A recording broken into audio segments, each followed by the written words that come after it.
လူဆိုတာဟိုကောင်းတာလေးတွေရှာကြည့်ရင်မပေါင်းနိုင်စရာမရှိဘူးတဲ့အကုန်လုံးနဲ့ပေါင်းလို့ရမကောင်းတာပဲရှာကြည့်မယ်ဆိုရင်ပေါင်းစရာကိုလူကိုမရှိဘူးလူတိုင်းကောင်းကွက်လေးတွေရှိတယ်စိုးကွက်လေးတွေရှိတာပဲကိုကနေရတဲ့အခိုက်အတန့်မှာသူများကိုမြင်တဲ့အခါမှာဘလို့ကျင့်သုံးတဲ့တယ်လဲဆိုတော့ဘုန်းကြီးတို့စပြီးမှဖတ်ဘူးတာရင်ကောင်နဲ့တူနေဥပမာလေးပြီးရင်ကောင်ကတကိုယ်လုံးကိုလိုက်အုပ်ရင်အညီအဟောက်ကိုပဲရင်ကောင်ကအုံနာများတယ်ရင်ကောင်အနာရှိရင်အနာရှိတဲ့နေရာပြီးရှိတဲ့နေရာမှာရင်ကောင်အုံနေတာဆိုတော့မကောင်းတဲ့စိတ်အစဉ်ဟာလည်းရင်ကောင်နဲ့တူတယ်တဲ့အထူးသဖြင့်အဲ့ဒီမနာလိုစိတ်ဟာလည်းရင်ကောင်နဲ့တူတယ်လူတယောက်ကိုကြည့်လို့ရှိရင်မနာလိုစိတ်ကမကောင်းတာပဲကြည့်တာရင်ကောင်လိုပဲမကောင်းဘက်ကိုပဲရှာပြီးကြည့်တာကောင်းဘက်ကိုရှာမကြည့်တော့အဲ့တော့ရင်ကောင်နဲ့တူတဲ့လူတွေဟာမကောင်းဘက်ကိုပဲရှာကြည့်တဲ့အတွက်ကြောင့် तू ကဘယ်သူနဲ့မှပေါင်းလို့မရတော့တချို့ကြတော့ပြားလို့ကျင့်ပြားကကောင်းတာကိုပဲဟိုပန်းဝဲမုံတွေပဲလိုက်နာတယ်ပြီးရင်ပန်းဝဲမုံလေးစုပ်ပြီးတော့ပြားရည်လေးထုတ်ပြီးလူသားအကျိုးပြုဟောပြားလို့ကျင့်နိုင်အောင်ကြိုးစားတယ်ကောင်းကွက်လေးတွေရှာကောင်းတာလေးတွေကြည့်ကောင်းတာလေးနဲ့ပေါင်းကောင်းတာကိုရှာကြည့်တဲ့သူကကုသိုလ်ဖြစ်ဖို့လွယ်တယ်လို့မကောင်းတာကိုပဲကြည့်နေတဲ့သူကအကုသိုလ်ဖြစ်ဖို့လွယ်တယ်လူတယောက်ကိုကြည့်ရင်ကောင်းကွက်ထက်မကောင်းကွက်ကိုလူတွေကပုံမြင်တာဖြစ်တဲ့အတွက်ကြောင့်ကောင်းတာလေးတွေကိုကမြင်နိုင်အောင်ကြိုးစားရတယ်ကောင်းတာလေးမြင်ဖို့ဆိုရင်ဘလို့စိတ်ထားနဲ့မြင်ကြည့်ဖို့လွယ်ရဲဆိုတော့လေလူတွေမှာတချို့ကအပြောကောင်းတယ်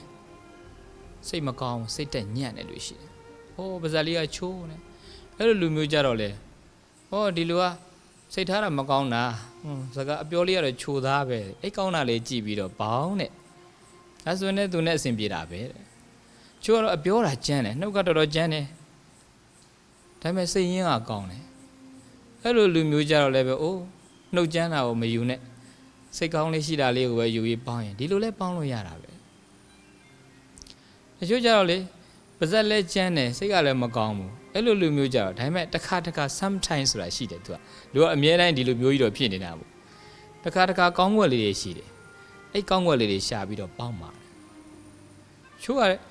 တစ်ခါလည်းမရှိဘူးသူကအမြဲတမ်းမကောင်းတာတွေပဲပါဇက်လဲကျန်းတယ်စိတ်တက်လဲညံ့တယ်ဟိုတစ်ခါမှလည်းကောင်းွက်မရှိဘူးဆိုအဲ့လိုမျိုးလူတွေကြတော့ဘလို့ပေါင်းမလဲဆိုအဲ့လိုမျိုးလူတွေလည်းပေါင်းကြည့်ရင်တဲ့ဟာဒီလူက तू ကဘာမှကောင်းကွက်မရှိဘူးကိုယ်တွေအတွက်မကောင်းတဲ့လူကလည်းပဲကိုယ့်အတွက်တနည်းအားဖြင့်သတိထားเสีย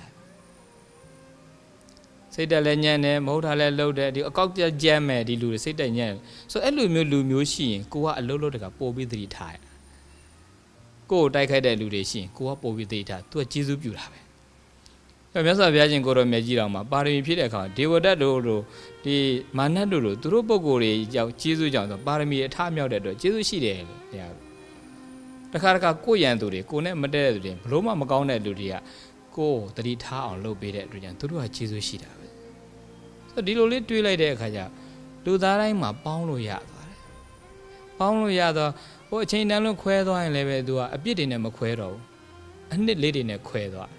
တူနဲ့တူအာဃာတတွေမထားတော့ဘူးနေရတဲ့အခိုက်အတန့်လေးမှလည်းပဲစိတ်ကောင်းစေနာကောင်းလေးထားပြီးကောင်းကွက်လေးတွေရှာပြီးတော့ပေါင်းရင်ဆိုတော့သူကအဖြစ်တက်တာတော့ဆိုတော့ကနေရတဲ့အခိုက်အတန့်ပေါင်းတဲ့အခိုက်အတန့်လေးတွေမှာသူကဘာမှအကြာကြီးမဟုတ်တဲ့အတွက်ကြောင့်ကိုတွေကဟိုနေတဲ့အခိုက်အတန့်ဂျုံတဲ့အခိုက်အတန့်လေးမှာတဦးနဲ့တဦးအပြစ်လေးတွေမဖြစ်အောင်ပေါင်းတတ်ဖို့အရေးကြီးတာပဲတွဲနေတဲ့အခါမှာခွဲကြရတော့မယ်ဆိုရင်ခွဲတဲ့အခါမှာလည်းအကောင်းလေးတွေနဲ့ခွဲနိုင်အောင်အာဃာတနဲ့မခွဲဖို့လိုတယ်ချို့ကလမ်းခွဲတော့မယ်